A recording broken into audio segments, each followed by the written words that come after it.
प्रत्येक दिवस की भांति आज भी हम यहाँ पर लाइव चर्चा का कार्यक्रम शुरू कर रहे हैं। कार्यक्रम शुरू करने में थोड़ा विलंब जरूर हुआ है,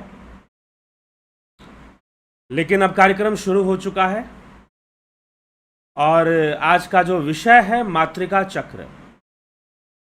मातृका चक्र ही आज का विषय है। तो मातृका चक्र का रहस्य क्या है? क्योंकि ये जो शाक्त उपाय है ये शक्तियों की बात करता है और शाक्त उपाय में, शाक्त साधना में गुरु का महत्व अधिक होता है शांभव साधना की तुलना में। क्योंकि शांभव साधना जो है वह सीधा शिव तत्व या आत्मा को ही जानने की बात करता है, लेकिन शाक्त उपाय कहता है कि पहले आप, एक और माध्यम है शिव तक पहुंचने का। यदि आपके समझ से बाहर हो रहा है तो आप पहले प्रकृति की शक्तियों को जान लीजिए। प्रकृति की शक्तियों को आप जान लीजिए और जब आप प्रकृति की शक्तियों को जान लेंगे तो निश्चय ही आप शिव को भी जान लेंगे। तत्व ज्ञान करते करते आप अंततः उस ब्रह्म तक पहुंचेंगे, आप अंततः उस आत्मा तक पहुंचेंगे। तो शाक्त उपाय का जो मार्ग है वो प्रकृति का मार्ग है, मातृकाओं का मार्ग है। तो कल जो हमने विषय सुना गुरु उपाय, अर्थात गुरु के उपाय से, गुरु का उपाय जरूरी है और गुरु के उपाय से होता क्या है? तो सूत्र कहता है, 7वां सूत्र, मातृका चक्र संबोध। गुरु के उपाय से मातृका चक्र संबोध, अर्थात गुरु उपाय से ही मातृका चक्र का सम्यक ज्ञान हो पाता है। गुरु उपाय से ही मातृका चक्र का सम्यक ज्ञान हो पाता है। वाच्य वाचकात्मक विश्व का सृजन करने वाले जो मंत्रों का भी मुख्य कारण निश्चयपूर्वक मातृका ही है।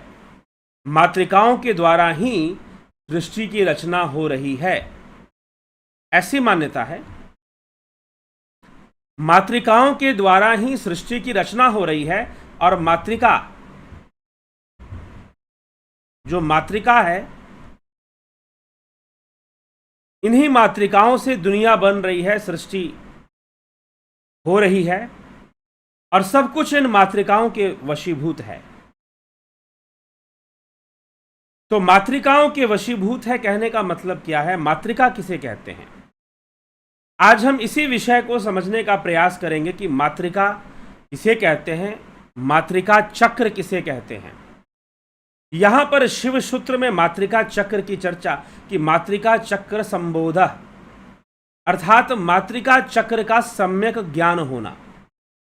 लेकिन मातृका चक्र का सम्यक ज्ञान कैसे होता है? तो गुरु कृपा से होता है, गुरु के बताए हुए उपाय से होता है। जी हां, जो अद्वैत साधना नहीं कर पाते,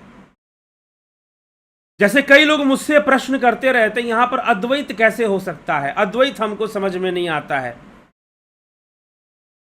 ठीक है, ऐसा प्रश्न लोग करते हैं। नहीं, अद्वैत का तो अभी कोई पीछे एक महानुभाव, परसों की बात है शायद, वो अद्वैत कह रहे थे अद्वैत तो खंडित हो गया, तो अद्वैत कैसे रह गया? खंडित कहां से हो गया अद्वैत?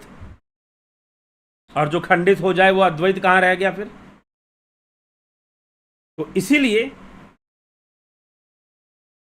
वो जो अवस्था है, जो एकल की अवस्था है, जो रियल सेल्फ है, हमारा रियल सेल्फ, जो शून्य रूप है, शून्य समान प्रतीत होता है, लेकिन वही मंत्र वीर्य है। मंत्र वीर्य मतलब मातृकाओं की शक्ति उसी के पीछे, उसी में है। मातृकाओं की शक्ति उसी में है, उस मंत्र वीर्य में। उस मंत्र वीर्य का ज्ञान हो जाता है जब हम शिव तत्व को जान लेते हैं, जब हम शांभव को जान लेते हैं, जब हम भैरव साधना करते हैं, शांभव साधना करते हैं, शांभव उपाय करते हैं, तो मंत्र वीर्य की प्राप्ति होती है। नहीं तो मंत्रों की प्राप्ति होती है, और जो मंत्रों का निर्माण है वो मातृकाओं से होता है। जो मंत्रों का निर्माण है वो मातृकाओं से होता है। तो मातृका क्या है?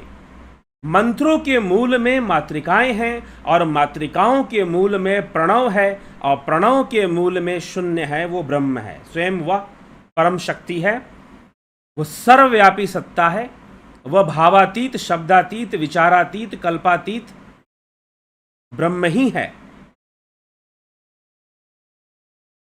तो वह जो ब्रह्म है,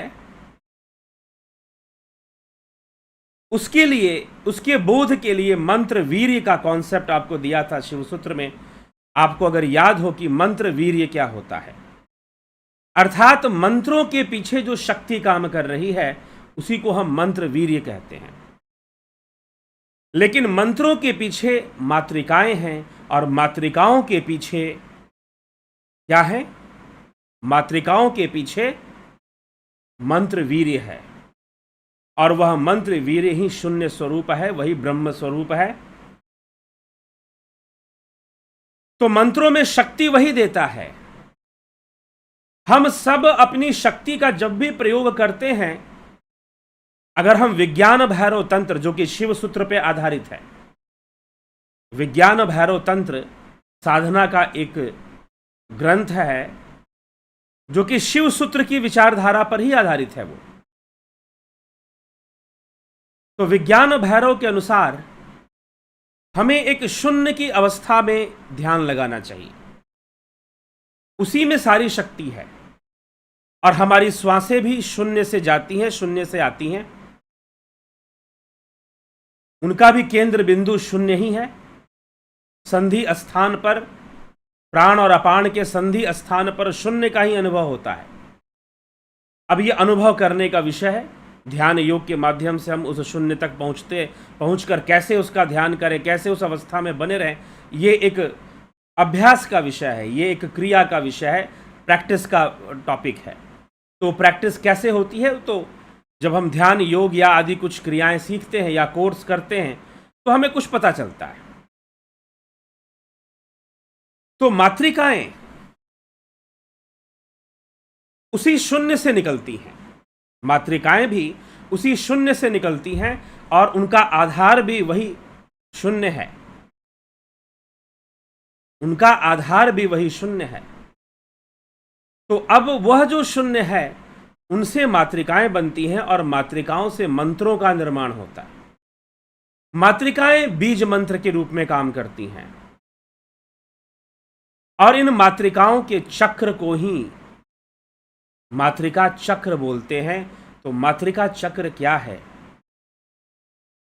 मातृका शब्द कहां से निकला है? मातृका शब्द निकला है मातृ से, अर्थात माता, मां से। चलिए, यहां पर हम शाक्त उपाय पढ़ रहे हैं शिव सूत्र में, तो वास्तव में शाक्त उपाय का केंद्र बिंदु मातृका है। शाक्त उपाय का केंद्र बिंदु ही मातृका है। तो मातृका का अर्थ क्या है? जो माता का है, जो मां की शक्ति है।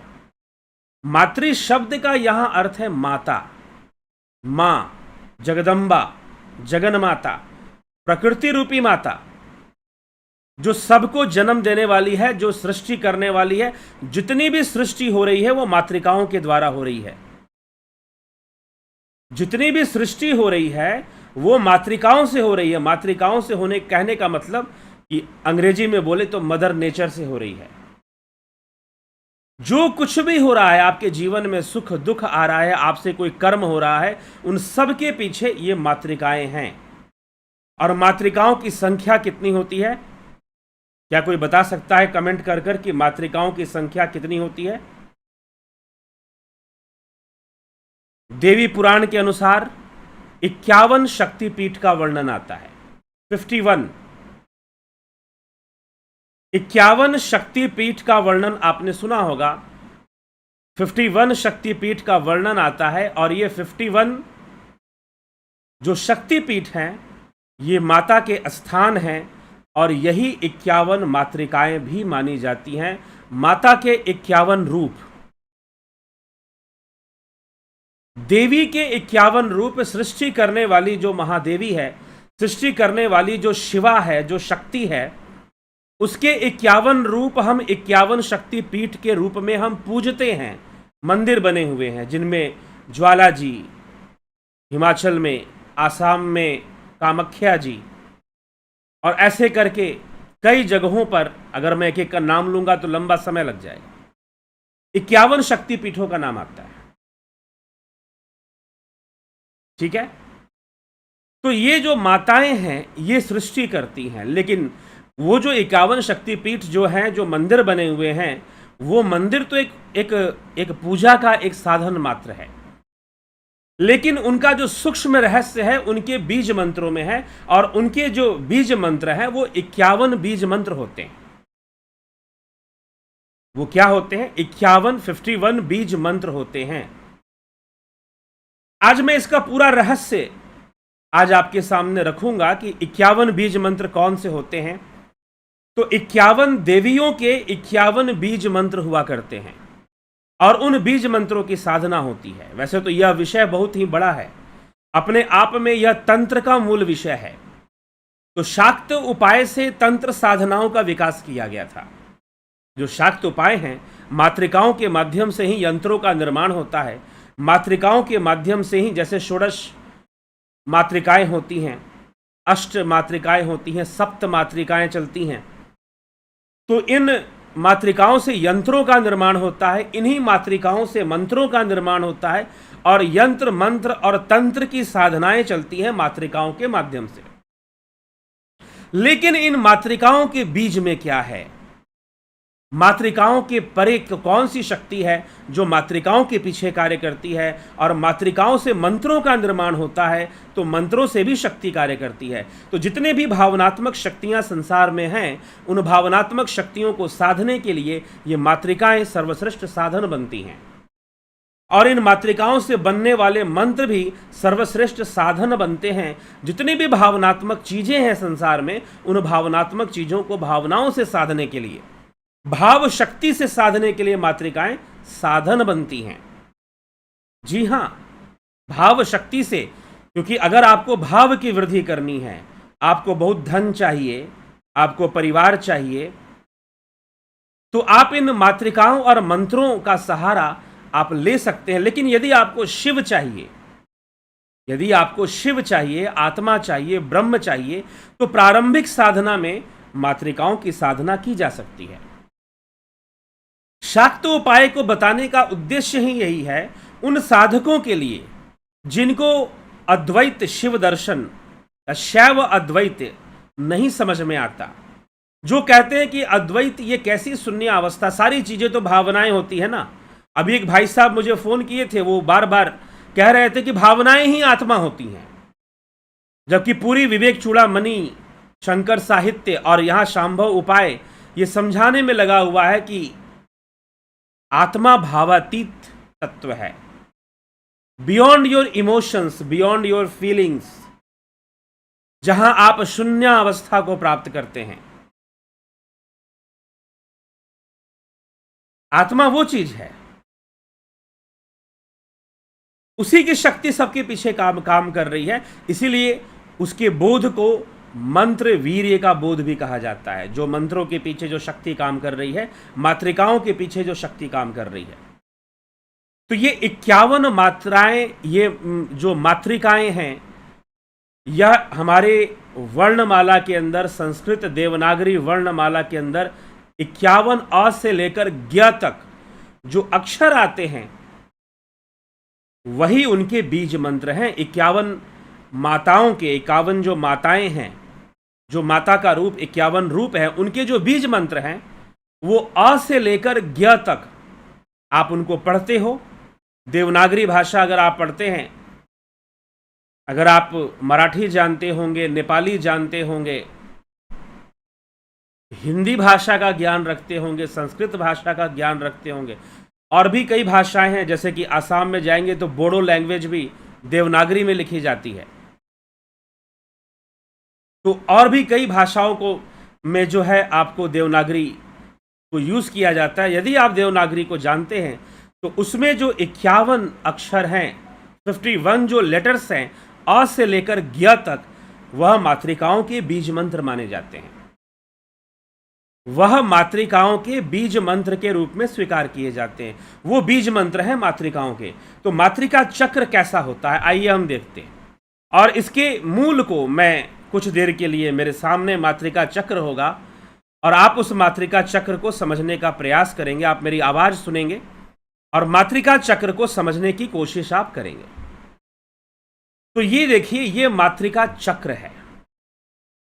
अगर आप स्क्रीन पर सही से देख पा रहे हैं तो इसमें, इस मातृका चक्र में आपके सारे 51 अक्षर, अगर आप जो सर्कल, जो एक फूल की तरह बना हुआ है, जिसके हम देख सकते हैं पेटल्स बने हुए हैं। पेटल्स क्या होते हैं? फूलों के अंदर जो फूलों की जो पंखुड़ी होती है, जो पंखुड़ी होती है उसको हम पेटल्स कहते हैं। तो जो पेटल्स बने हुए हैं उसमें मातृकाएं लिखी हुई हैं और उन मातृकाओं के अंदर बीज मंत्र लिखा हुआ है। और बिल्कुल सेंटर में, बिल्कुल बीच में, अगर मैं इस फोटो को थोड़ा सा और बड़ा करूं, शायद आप ज्यादा बेहतर तरीके से देख पाएं। ठीक है, तो आप बिल्कुल सेंटर में अगर जाकर देखेंगे, आप देखिए, तो सबसे पहले आपको जो 16 स्वर होते हैं, वर्णमाला में जो 16 स्वर होते हैं उनको लिखा गया है। जो आपको, जैसे साइकिल में स्कोप्स होते हैं ना, आप देखिए, मान लीजिए कि एक पहिया है और पहिया के एक स्कोप्स हैं। आप अगर इस चक्र को समझ पाएंगे तो बेहतर होगा। तो आप देखिए, उसमें पहले स्वर लिखे हैं, अ, आ, ई, उ, अंग, आ, ओ, औ, ए, ली, री और री। इस तरह से ये सारी चीजें इसमें लिखी हुई हैं। और उसके बाद ये 16 है, इनकी संख्या कितनी है? 16। जब हम वर्णमाला 51 वर्णमाला में पहले ये 16 आते हैं, स्वर आते हैं, और स्वर के बाद व्यंजन आते हैं। तो 51 में से आप 16 घटा दीजिए, तो जितने बचेंगे उतने व्यंजन हो जाएंगे। तो व्यंजन लिखे हुए, तो सबसे ऊपर में व्यंजन हम क, ख, ग, घ, ण लिखा हुआ है। ठीक है, र और छ भी लिखा हुआ है। फिर स, दूसरी तरफ हम जाएंगे तो ज, च, छ, ज, झ, य लिखा हुआ है। अगर हम क्लॉकवाइज घूमेंगे तो ऊपर में, टॉप में आपको सबसे पहले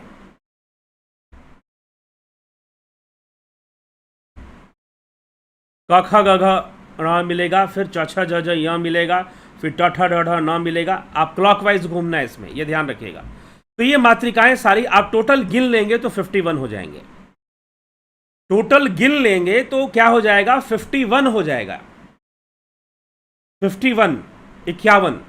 आप वैसे भी वर्णमाला में सारे व्यंजनों और स्वर और व्यंजन सारे गिन लीजिए, तो 16 स्वर होते हैं, 16 स्वर होते हैं, जिनको कि ये जो एक पेटल्स और बीच में एक सर्कल है, सेंटर सर्कल, जिसमें ह सौ लिखा हुआ है, ह सौ, हंग सो हंग, ऐसे लिखा हुआ है बीच में, सेंटर में।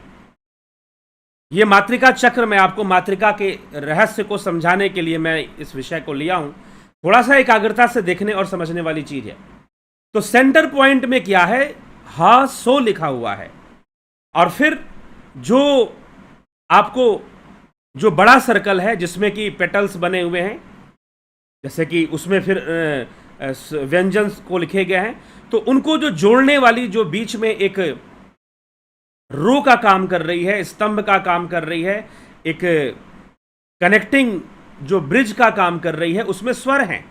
अर्थात कि जो हंसो है या सोहंग है, उससे स्वर निकले हैं और स्वर से फिर व्यंजन निकले हैं, और स्वर और व्यंजन दोनों को मिलाकर जो मातृकाओं की संख्या बनती है वो 51 बनती है, 51 बनती है। ठीक है, ये मातृका रहस्य है।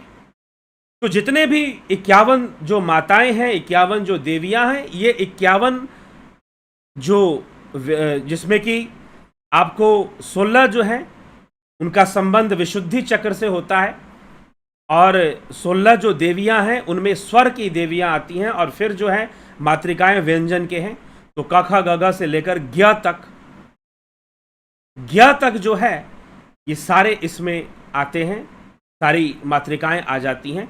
तो पहले जो बीज से, तो अब एक बात है कि हमें पहुंचना कहाँ है, हमें सेंटर में पहुंचना है। ये जो ह सौ लिखा हुआ है ना, यहां पहुंचना है, शिव तत्व यहां पे मिलेगा। जो ह सौ लिखा हुआ है, ह सौ, आप ध्यान से देखिए, सेंटर में ह सौ लिखा हुआ है। एक्चुअल में ये क्या है, सोहंग है, और सोहंग में से आप स और ह व्यंजन को त्याग देंगे तो क्या बचेगा, ओम। तो केंद्र में ओंकार है, केंद्र में प्रणव है, केंद्र में प्रणव है। क्योंकि मैं प्रणव साधना करवाता हूं, ध्यान योग का कोर्स जो लोग करते हैं उनको प्रणव साधना करवाई जाती है। तो एक जिज्ञासु ने पूछा कि मैं ऐसे ऐसे साधना करता हूं, बीज मंत्रों की साधना करता हूं, तो बीज मंत्र ज्यादा बड़ा है या ये प्रणव की साधना ज्यादा श्रेष्ठ होगी, क्या होगा आप मुझे बताइए। दोनों ही श्रेष्ठ है, दोनों ही श्रेष्ठ है, लेकिन जो प्रणव है वो बिल्कुल केंद्र में है। जितने मंत्र हैं, जितने बीज मंत्र हैं, वो सबके सब प्रणव से निकले हुए हैं, सबके सब प्रणव से निकले हुए हैं। और ये जो केंद्र में जो सर्कल है, बिल्कुल सेंटर में जो आप सर्कल देख पा रहे हो, ये क्या है, ये आपका सोहंग है, यही प्रणव है, ठीक, यही प्रणव है। तो ये सेंटर में प्रणव को सौ के रूप में लिखा हुआ है। जिन्होंने ध्यान योग का कोर्स किया है वो इस विषय को भली भांति जानते हैं कि सौ क्या होता है। तो ये जो सौ लिखा हुआ है, इसी में ओंकार है। कैसे ओंकार है, शिव महापुराण कैलाश संहिता में, कैलाश संहिता के अंदर इसका रहस्य दिया गया है कि सोहंग में से आप स हटा दो और ह हटा दो तो क्या बचेगा, ओम बचेगा। आप व्यंजन हटा दीजिए, स और ह व्यंजन है और उसमें जो स्वर है उसको छोड़ दीजिए तो ओम बचेगा। और ओम जो है वो क्या है, वह भी सही नहीं है। अब इसमें भी हमारे जो उपनिषद हैं, उपनिषद इसका ज्ञान जब देते हैं, साधना का, प्रणव का ज्ञान जब उपनिषद देते हैं, तो वो कहते हैं कि पूरक और रेचक दो क्रियाएं होती हैं। पूरक में स और रेचक में ह की ध्वनि चलती है। पूरक में स और रेचक में ह की ध्वनि चलती है, और इनके बीच में शून्य अवस्था है। इन दोनों के बीच में शून्य अवस्था है। इन दोनों के बीच में ही मंत्र वीर्य का बोध होता है। ये जो श्वासों को लिया गया और श्वासों को छोड़ा गया, इन दोनों के बीच में ही मंत्र वीर्य का बोध होता है। इन दोनों के बीच में ही वो उस परम तत्व, उस आत्मा का वास है जो भावातीत अवस्था में है। बाकी ये संपूर्ण भाव जगत मातृकाओं के बंधन में है। संपूर्ण सृष्टि मातृकाओं से होती है, और ये मातृकाएं कहां से प्रकट होती हैं, तो उस शून्य से प्रकट होती हैं। उनके पीछे उस मंत्र वीर्य की शक्ति है, उस परम तत्व की शक्ति है। उसी से सबसे पहले प्रणव उत्पन्न होता है, सोहंग के रूप में प्रणव उत्पन्न होता है, और उसी सोहंग से फिर स्वर उत्पन्न होते हैं, अ आ ई उ री री लृ लृ ए ऐ ओ औ अंग अ। ये 16 स्वर उत्पन्न होते हैं। ये 16 स्वरों के बाद जो है व्यंजन उत्पन्न होते हैं, और 16 स्वरों और व्यंजनों को मिलाकर क्या बनता है, 51 मातृकाओं का निर्माण होता है। तो ये मातृकाओं का रहस्य है, ये मातृकाओं का रहस्य है हमें इस प्रकार से। इसलिए ये चक्र जो दिया गया है ये मातृका चक्र है, ये मातृका चक्र है। और अंत में जो पूरी सृष्टि, पूरा संसार, जो जड़ संसार है, वो जिन मातृकाओं से निर्मित है उन्हें हम ठ और बंग के नाम से जानते हैं। बंग और ठंग ऐसे उनका नाम दिया गया है। तो जो सृष्टि स्थूल जगत जिससे आधार पर है, तो इस तरह से ये 16 मातृकाओं का, 51 मातृकाओं, क्षमा कीजिएगा, 16 स्वर होते हैं उसमें। तो जो है ये मातृकाएं इस प्रकार से इनका वर्णन आ जाता है। ठीक है, तो 35 व्यंजन हो जाते हैं और 16 स्वर हो जाते हैं, इन्हीं से मातृकाएं। लेकिन इनके जड़ में, इनके केंद्र में प्रणव प्रणव बैठा हुआ है। इनके केंद्र में प्रणव बैठा हुआ है, इनके केंद्र में सोहंग बैठा हुआ है। ठीक है, इनके केंद्र में ओंकार बैठा हुआ है। आइए एक और चित्र से हम समझते हैं इस विषय को। ये देखिए, यह भी मातृका चक्र है, यह भी मातृका चक्र है। ठीक, तो यहां केंद्र में देखिए सीधा ओम लिखा हुआ है। पहले वाले चित्र में हमने देखा था सोहंग, हंग और सो लिखा हुआ था, लेकिन इस चित्र में हम देख रहे हैं सीधा ओम ही लिखा हुआ है। ठीक है, तो मुझे लगता है कि मातृका चक्र का रहस्य आप समझ पा रहे होंगे। आप समझ पा रहे हैं, ये जो आज का जो मातृका चक्र का जो रहस्य है वो सबके लिए है। जिन्होंने ध्यान योग का कोर्स कर लिया है उनके लिए भी, जिन्होंने नहीं किया है उनके लिए भी। ठीक है, तो ये मातृका चक्र का संपूर्ण रहस्य है। तो संपूर्ण जो संसार बना हुआ है, ये जो 51 स्वर और जो व्यंजन है, वह जो है 51 माताएं हैं। उनको माता के रूप में माना गया है, इसलिए उनको मातृका कहते हैं। दे आर क्रिएटिंग, वो अपने गर्भ में इस सृष्टि की पालना करती है, इसीलिए उसे जगन माता कहते हैं। इसीलिए गोस्वामी तुलसीदास जी लिखते हैं, उद्भव स्थिति संहार कारणिम क्लेश हारणिम सर्वश्रेयस्करीम सीता न तो हम राम वल्लभाम। सीता जी के लिए लिखते कि सीता जी कौन है? वो जन्म देने वाली है, वो पालना करने वाली है और वही संहार करने वाली है। ये शाक्त उपाय को समझना है तो मातृशक्ति को समझना है। शाक्त उपाय को समझने का मतलब मातृशक्ति को समझना, और ये जो शाक्त उपाय का ज्ञान है, जो भावनात्मक शक्ति का ज्ञान है, सिद्धियों का ज्ञान है, वो बिना गुरु के संभव नहीं है। इसीलिए गुरु उपाय से मातृकाओं का सम्यक बोध होता है, मातृकाओं का ज्ञान होता है। लेकिन एक योगी, अद्वैत की साधना करने वाला योगी, वहां भी गुरु का महत्व है, लेकिन अद्वैत की साधना करने वाला योगी अपनी प्रणव साधना से ही संपूर्ण मातृकाओं की शक्ति को जान लेता है, उसकी सूक्ष्मता में उतर जाता है। लेकिन समय तो लगता है साधना में, अभ्यास में। तो अब आप मुझसे पूछ सकते हो, क्या बीज मंत्रों का जाप कर सकते हैं? क्या 10 महाविद्या का अभ्यास कर सकते हैं? बीज मंत्रों का जाप कर सकते हैं? क्या यंत्रों की साधना कर सकते हैं? क्या यंत्र घर में लगा सकते हैं? जी लगा सकते हो, लेकिन सही से मातृकाओं का ज्ञान होना जरूरी है।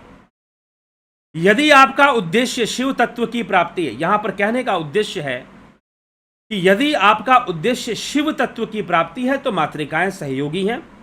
यदि आपका उद्देश्य मात्र सांसारिक भोगों और सांसारिक लोभ की प्राप्ति है तो मातृकाएं उसमें भी आपका सहयोग करेंगी। लेकिन आपका उद्देश्य जब डाउनवर्ड डायरेक्शन में है तो निश्चय ही उनका परिणाम भी उसी प्रकार से सामने आएगा। अब आपकी मर्जी है कि आप इन मातृकाओं का द्वैत रूप में प्रयोग हो सकता है। नकारात्मक प्रयोग भी हो सकता है, सकारात्मक प्रयोग भी हो सकता है। इसलिए इन मातृकाओं के माध्यम से ही तंत्र मंत्र यंत्र की रचनाएं होती हैं। ठीक है, इन्हीं की शक्तियां काम करती हैं, इन्हीं की भावनात्मक शक्तियां, और इनके उच्चारण से भी, इनके बीज मंत्रों के उच्चारण से निकलने वाली जो शक्तियां हैं वो कार्य करती हैं। ठीक है, तो ये मातृकाओं का रहस्य इस प्रकार से, मातृका का सम्यक ज्ञान लिखा हुआ है। लेकिन मातृका है क्या चीज? पीछे भी मातृकाओं के ज्ञान के बारे में पीछे भी शांभव उपाय में भी चर्चा हुई थी,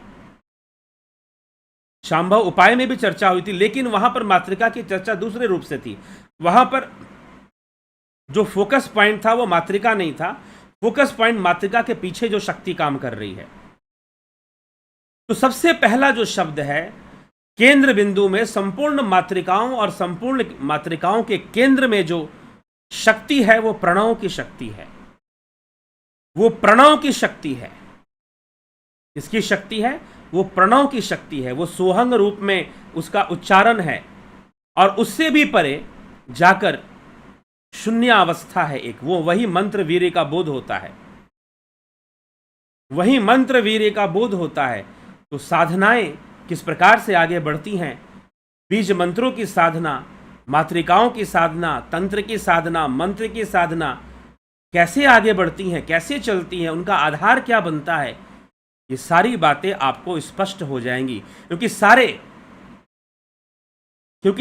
की सारे जो तंत्र शास्त्र हैं वो इन मातृकाओं पे निर्भर करते हैं, इन मातृकाओं पे निर्भर करते हैं।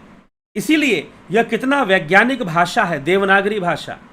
यहां तक कि जो सेट्स ऑफ व्यंजन है, जैसे क ख ग घ प फ ब, प फ हम ओठ की चिपकने से, तो इनको हम ओष्टव्य भी कहते हैं कि ओठों की चिपकने से प्रोनाउंसिएशन निकल रहा है। तालव्य, तालु और जिह्वा के मिलने से जो प्रोनाउंसिएशन निकलता है उसको हम तालव्य कहते हैं।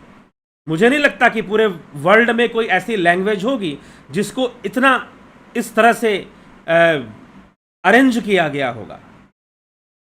इस तरह से जैसे ता, था, द, धा, ये सारी चीजें आपकी जिह्वा तालु से टकराती हैं, तब जाकर ये प्रोनाउंसिएशन निकलता है। तो सोच लीजिए कि हमारे जो ऋषि मुनि रहे होंगे, जिन्होंने हमें ये सब सारी चीजें दिए हैं, हमें ऐसी भाषा दी है, संस्कृत भाषा दी है, वो किस लेवल तक सोचते होंगे, उनके सोचने का स्तर क्या होता होगा, हम खुद कितनी गहराई में जाकर सोचते होंगे। हाँ, वो एक अलग बात है कि चलो इस चीज़ को नाम मिलेगा नहीं मिलेगा, क्योंकि मार्केटिंग का ज़माना है। जिस चीज़ का प्रचार हो जाता है लोग उस पर विश्वास करने लग जाते हैं, जिस चीज़ के पीछे भीड़ लग जाती है लोग उस पर विश्वास करने लग जाते हैं। समस्या यहाँ पर है। और जो एक इंटरनेशनल मीडिया है वो बहुत अलग ढंग से जो अच्छी चीज़ें हैं उनको ना उठाकर वो ऐसी चीज़ों को ज़्यादा उठाते हैं जो नकारात्मक होती है, नेगेटिव फॉर्म में होती है, नेगेटिव मैसेज को फैलाने के लिए। लेकिन ठीक है, प्रकृति की अपनी शक्ति है, नोबडी कैन डिनाई दैट। और उस प्रकृति की शक्ति, प्रकृति की संरचना, प्रकृति के कार्य करने का जो पैटर्न है, जो क्रिएशन का जो पैटर्न है, उनको समझने के लिए हमारे ऋषि मुनियों ने बहुत सारे काम किए हैं। उसी के लिए शास्त्र, जो सांख्य शास्त्र के जो 25 तत्वों का क्या है, वो एक पैटर्न है। ये कैसे सृष्टि डेवलप हो रही है, कैसे इवोल्यूशन हो रहा है, कैसे चीजें विकसित हो रही हैं, एक पैटर्न को समझाने की कोशिश की गई है। मैथमेटिकल पैटर्न है। और बहुत पहले जो है हमारे ऋषि मुनियों ने ये कैलकुलेशन हमें दे दिया था। इसी कैलकुलेशन पर बेस्ड ज्योतिष का कैलकुलेशन हो जाता है। पाश्चात्य दर्शन में, वेस्टर्न फिलॉसफी में, प्री सोक्रेटिक फिलॉसफी में पाइथागोरस को हम पढ़ते हैं। वेस्ट में, ग्रीस में, ग्रीक फिलॉसफर्स में पाइथागोरस ही एक ऐसे दार्शनिक थे जिन्होंने पहली बार कहा था कि सब कुछ एक मैथमेटिक्स के फॉर्म में है, सब कुछ है कैलकुलेशन के फॉर्म में है। और ये सारी चीजें, यहां तक कि मनुष्य में कि जीवन में घटने वाली घटनाएं भी कहीं ना कहीं कैलकुलेट होती हैं। एस्ट्रोलॉजी आज उसको प्रूव करता है, ज्योतिष का विज्ञान प्रूव करता है कि जी हाँ, हर चीजें कैलकुलेट होकर आ रही हैं सामने। एस्ट्रोलॉजी क्या है? कैलकुलेशन है। आप कितना एक्यूरेट कैलकुलेट करोगे उतना एक्यूरेट आप बता सकते हो। हाँ ठीक है, आजकल लोग कैलकुलेशन नहीं करते क्योंकि सॉफ्टवेयर डेवलप हो चुके हैं और उसके माध्यम से चीजें चलती हैं। तो ये सारी चीजें हमें समझने की आवश्यकता है। और यह जो विषय है मातृकाओं का विषय, ये मातृकाएं 51 मातृकाएं 51 माताओं के रूप में इन्हें स्वीकार किया गया, इसलिए इनको मातृका बोलते हैं। ये 51 जो स्वर और 16 स्वर हैं और 35 व्यंजन हैं। 16 स्वर, 16 स्वर होते हैं इसमें और 35 जो हैं व्यंजन होते हैं। तो टोटल 51 हो जाते हैं, 51 हो जाते हैं। 51 शक्तिपीठ का भी वर्णन इस तरह से आता है। तो इनको माँ के रूप में देखा जाता है। ये सृष्टि, इन्हीं से सृष्टि बनती है, यही सृष्टि कर रही हैं, तो इनको माँ माना गया है, इसलिए इन्हें मातृका कहते हैं। तो मातृकाओं का सम्यक बोध, ये जो सूत्र कहता है शिव सूत्र का शाक्त उपाय, पूरे शाक्त उपाय का ये निचोड़ है। कि गुरु उपाय से गुरु रूपाय, हमने जो गुरु उपाय की जो बात की है, सम्यक बोध, मातृकाओं का सम्यक बोध हो जाता है। तो गुरु रूपाय जो छठा सूत्र था उसमें लिखा गया गुरु रूपाय, सातवां सूत्र कहता है मातृका चक्र संबोध। मातृका चक्र का संबोध होना, मातृका चक्र का सम्यक बोध होना। तो इसीलिए आज मातृका चक्र को हमने सामने रखा आपको इस YouTube वीडियो में। गूढ़ विषय है यह, एक थोड़ा सा गूढ़ विषय है, गोपनीय विषय है। तो मातृका चक्र किसे कहते हैं? मातृका चक्र जो आज मैंने आपको दिखाया और कैसे इसका निर्माण होता है, इनके केंद्र में कौन सी शक्ति है, तो प्रणव की शक्ति है, सोहंग की शक्ति, ओंकार की शक्ति है। वो प्रणव है। वास्तव में मुंह से ओंकार बोलना भी प्रणव नहीं होता।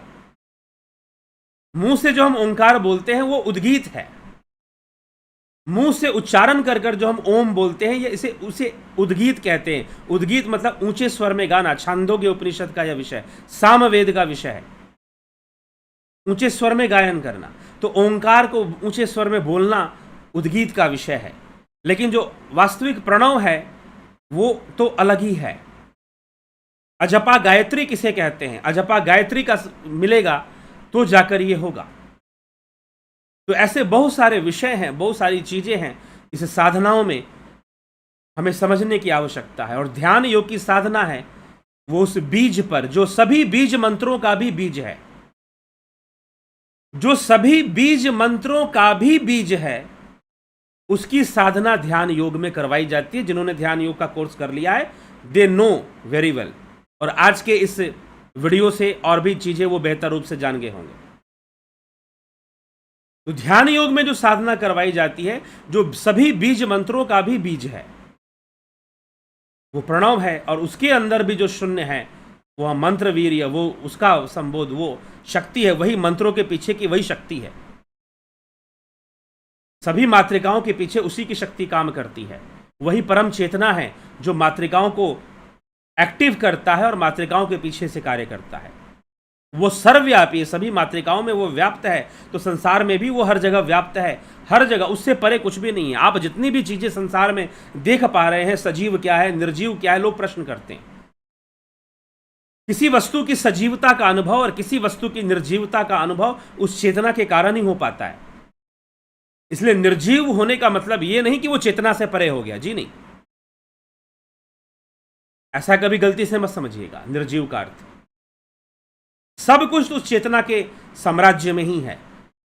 और उस चैतन्य को जानना, जो शुद्ध चैतन्य है, उसको जानना, शुद्धावस्था को प्राप्त कर लेना।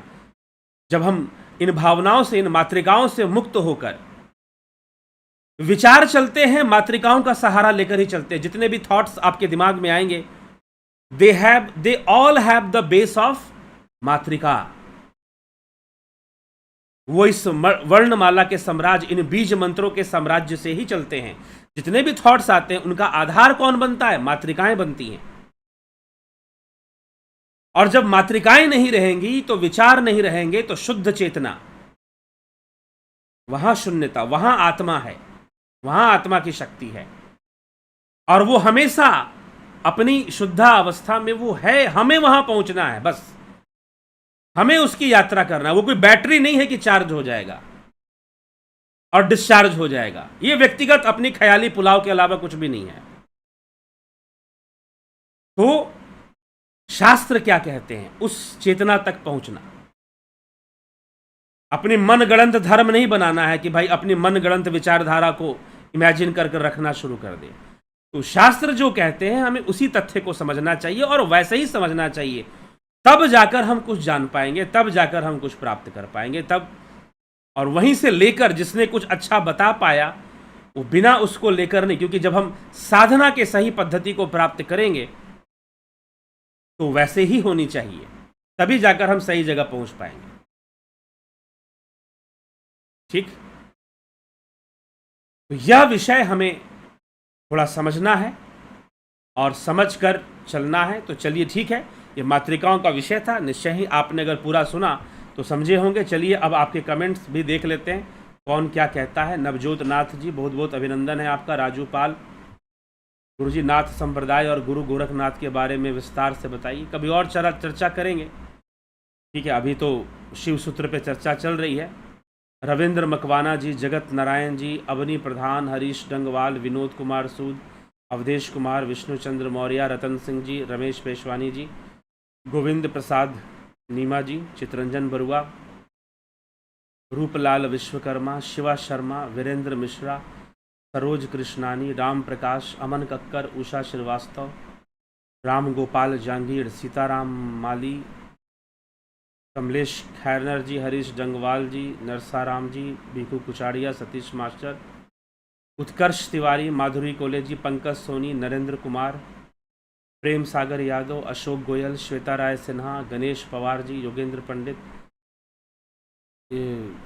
नरेंद्र कुमार। गुरु शब्द की हर कोई अलग अलग परिभाषा देता है, किंतु आप गुरु की सही परिभाषा बताने का कष्ट करें। बता तो कल ही चर्चा हो गई गुरु के ऊपर। राम निवास मीना, जितेंद्र साहू, नवजोत नाथ जी, पवन कुमार गुप्ता, शिवम भट्ट, सबका बहुत अभिनंदन है।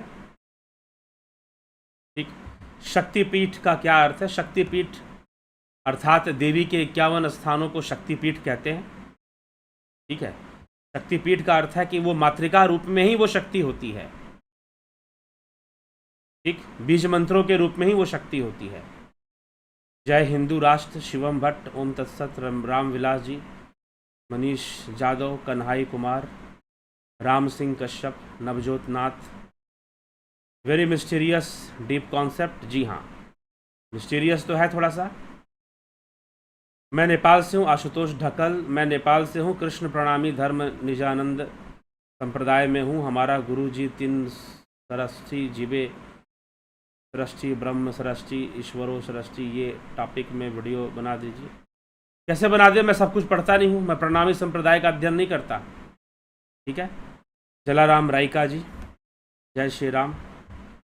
राम विलास सर, मैं 14 अप्रैल को कोर्स के लिए थे, लेकिन रोज़ ध्यान योग से माथे पर वाइब्रेशन और भारी थोड़ा दर्द देता है। कोई बात नहीं, आप व्यक्तिगत रूप से संपर्क कीजिए। सुनील राजभर, और दर्द देता है तो ये कोई सबको होता है, नॉर्मल है ये फीलिंग, ये एक्सपीरियंस नॉर्मल है। इसके लिए चर्चा परेशान होने की ज़रूरत नहीं है। आदि कुशवाहा, निर्जीव अवस्था भी क्या चेतन का स्वरूप है? जी हाँ, निर्जीव अवस्था आपका अनुभव ही तो है, और क्या है? आपकी इंद्रिय अनुभूति ही तो है कि ये फलानी चीज़ सजीव है और फलानी चीज़ निर्जीव है। आपका सेंसुअल एक्सपीरियंस ही तो है ना कि कोई वस्तु निर्जीव है और कोई वस्तु सजीव है। ठीक है, तो आप जो सेंसुअल कॉन्शियसनेस है, अगर उसको सिर्फ कॉन्शियसनेस मानोगे तो नहीं चलेगा। ठीक, अगर उसको सिर्फ चेतना मानेंगे, सेंसुअल कॉन्शियसनेस को जो सेंसेस के साथ काम कर रही है, तो नहीं चलेगा ना। आप उसको सजीवता कहेंगे तो नहीं चलेगा। तो इसीलिए निर्जीव की अनुभूति भी एक सेंसुअल एक्सपीरियंस के रूप में ही आपको होती है, तो वो चेतना के साम्राज्य से अलग नहीं हो सकती है। ठीक है, हाँ, वो उसमें जीव नहीं है, उसमें जीव नहीं है, लेकिन चेतना है, वो चेतना के साम्राज्य में ही है भाई, तभी आपको वो अनुभव हो रहा है कि निर्जीव है। यही समस्या है। अगर अपनी ख्याली पुलाव से सारी बातों को डिराइव करोगे तो कुछ गड़बड़ कर जाओगे, कुछ गड़बड़ जरूर गड़बड़ कर जाओगे। नहीं समझ में आएगा कि शास्त्र क्या समझाना चाहते हैं। ठीक है, तो अपनी ओवर इमेजिनेशन करके अगर कुछ डिराइव करना चाहोगे तो कुछ क्लियर नहीं होने वाला। आपकी समझ से कई गुना ज्यादा डीप में ऋषि मुनियों का अनुसंधान था। आपकी बियॉन्ड इमेजिनेशन था। आप तो इमेजिन कर कर चीजों को लॉजिकली डिराइव किए जा रहे हो, लेकिन वो बियॉन्ड इमेजिनेशन था, तो मूल में जाकर था, तत्व में जाकर था, जहां पर विचार भी नहीं, कल्प भी नहीं, विकल्प भी नहीं, भावनाएं भी नहीं। उन सब से परे जाकर जो है उसकी शक्ति को ढूंढने की कोशिश वहां पर की गई है। ठीक, ज्योति दत्ता जी, बहुत अभिनंदन। संदीप सरोहा,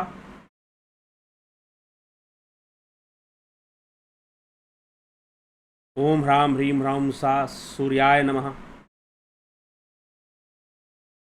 ठीक, संधि, इसका अर्थ समझा दीजिए, क्या समझा जाए? सूर्य मंत्र है, ठीक, बीज मंत्रों के साथ सूर्यदेव का मंत्र।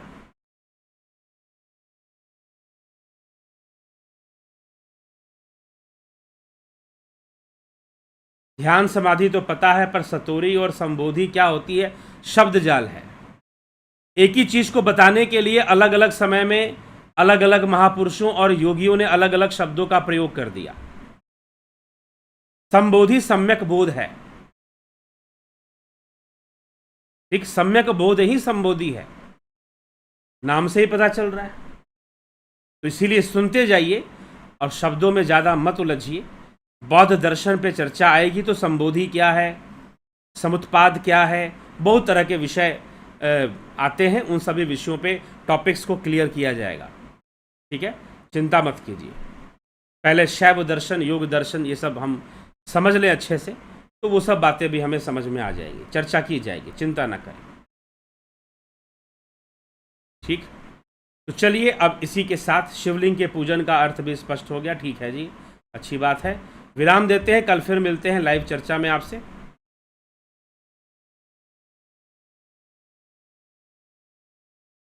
बहुत बहुत आभार आप सभी का। ध्यान योग करना चाहते हैं, प्रणव साधना सीखना चाहते हैं, जो मातृकाओं का भी बीज है, अगर उस बीज मंत्र, जो सभी बीज मंत्रों का भी बीज है, सभी बीज मंत्रों का भी जो बीज है, उसकी साधना जानना चाहते हैं, करना चाहते हैं, तो ध्यान योग का कोर्स ज्वाइन कीजिए ना।